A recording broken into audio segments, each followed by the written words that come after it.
దేవుని ఘనమైన నామమునకు స్తోత్రములు. ఈ వాగ్దానం వింటున్న మీకందరికీ మన ప్రభువును ప్రియరక్షకుడైన యేసుక్రీస్తు నామములో శుభములు, మా హృదయపూర్వకమైన వందనములు తెలియచేస్తున్నాం. ఈరోజు దేవుని వాగ్దానం రోమీలకు రాసిన పత్రిక 16వ అధ్యాయము 20వ వచనం. మన ప్రభువైన యేసుక్రీస్తు కృప మీకు తోడై ఉండునుగాక. ఆమేన్. ఈ మంచి వాగ్దానం వింటున్న మనందరికీ నిశ్చయంగా మన ప్రభువు నెరవేర్చునుగాక.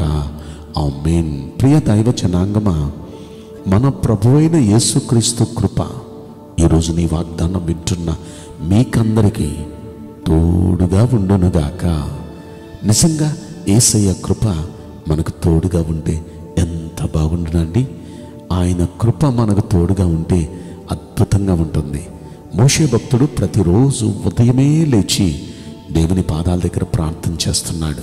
90వ కీర్తన 14వ వచనంలో ఏమనంటే, ఉదయమే నీ కృపతో మమ్మను తృప్తిపరచుమయ్యా, అప్పుడు మేము మా దినములన్నీ ఉత్సహించి సంతోషిస్తాము.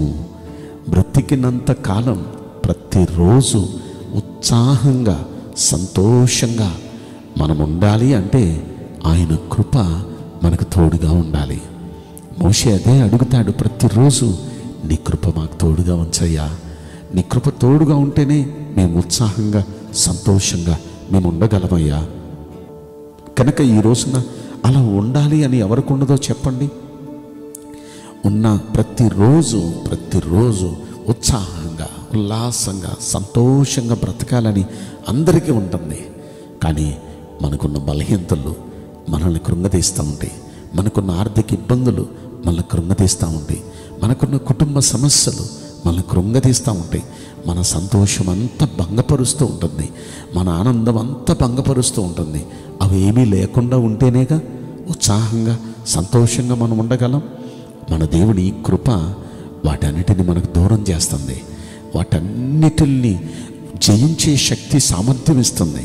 కాబట్టి ఒకవేళ కష్టం వచ్చినా ఆ కష్టాన్ని సునాయాసంగా జయించే శక్తి దేవుని కృప ఇస్తుంది.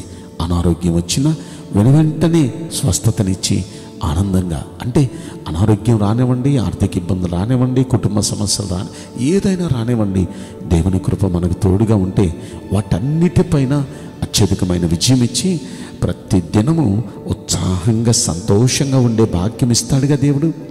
కనుక ఆయన కృప ఈ రోజున మీకు తోడుగా ఉండబోతుంది.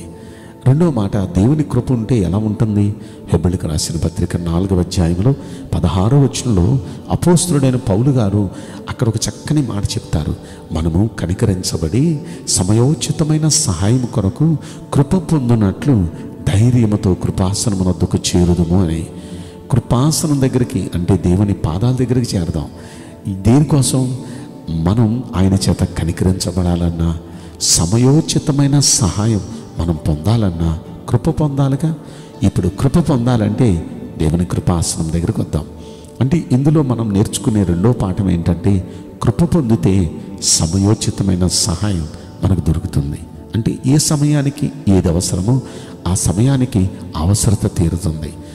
ఆ సమయానికి అవసరం తీరటం వల్ల మనం సంతోషంగా ఉంటాం, మనం ఆనందంగా ఉంటాం. ఈరోజు నీ వాగ్దానం వింటున్న మీకు ఏ సమయానికి ఏది అవసరమో ఆ అక్కర్లన్నీ ఆయన తీర్చబోతున్నాడు. ఆయన కృప ద్వారా మీ అక్కర్లన్నీ తీర్చబోతున్నాడు. కాబట్టి బ్రతికినంతకాలం ఉత్సాహంగా సంతోషంగా బ్రతకాలంటే ఆయన కృప తోడుగా ఉండాలి. బ్రతికినంతకాలం ఏ సమయానికి ఏది అవసరమో ఆ అక్కర్లన్నీ ఆ సమయానికి తీరాలంటే దేవుని కృప తోడుగా ఉండాలి. ఈరోజు మన వాగ్దానం ఏంటి?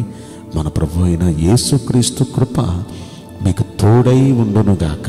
మీకు తోడుగా ఉండబోతుంది ఆయన కృప. కనుక మీరు ధైర్యంగా ఉండండి.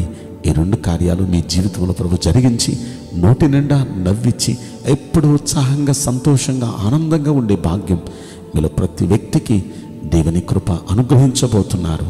కాబట్టి ఆ కృప మీలో ప్రతి వ్యక్తికి తోడై ఉండి మీకు ఆశీర్వాదం అనుగ్రహించునుగాక.